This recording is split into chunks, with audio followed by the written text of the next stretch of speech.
எல்லோருக்கும் நமஸ்காரம். பகவத்கீதை அத்தியாயம் 1 ஸ்லோகம் 32.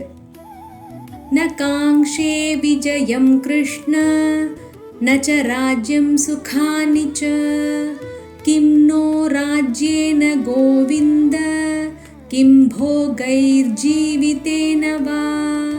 ந காங்ஷே விஜயம் கிருஷ்ண ந ச ராஜ்யம் சுகானி ச கிம் நோ ராஜ்யேன கோவிந்த கிம் போகைர் ஜீவிதேன வா. ந காங்ஷே நான் விரும்பவில்லை, விஜயம் வெற்றியை, கிருஷ்ண கிருஷ்ணா, ந ச மேலும் இல்லை, ராஜ்யம் ராஜ்யத்தை, சுகானி ச சுகங்களையும் கூட, கிம் என்ன பயன், நக எங்களுக்கு, ராஜ்யேன ராஜ்யத்தினால், கோவிந்த கோவிந்தா, கிம் போகைஹி இன்பங்களால் என்ன பயன், ஜீவித்தேனவா அல்லது உயிர் வாழ்வதால் தான் என்ன. ஸ்லோகத்தினுடைய விளக்கம்: அர்ஜுனன் ஒரு மாபெரும் குழப்பத்தில் இருக்கிறான். பொதுவாக ஒரு க்ஷத்ரியன் போரிடுவது வெற்றிக்காகவும் நாட்டை ஆள்வதற்காகவுமே.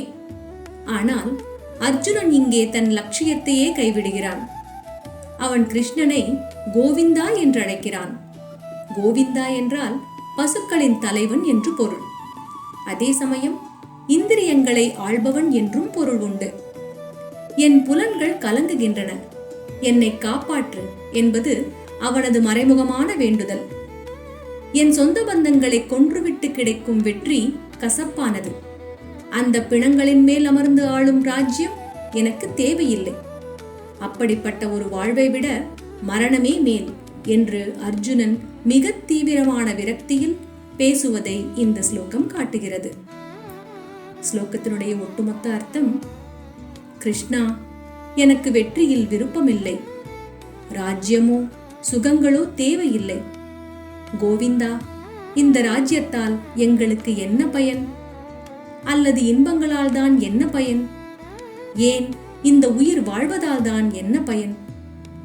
ஸ்லோகத்தினுடைய அர்த்தம் எல்லோருக்கும் விளங்கி இருக்கும்னு நம்புறேன். நன்றி.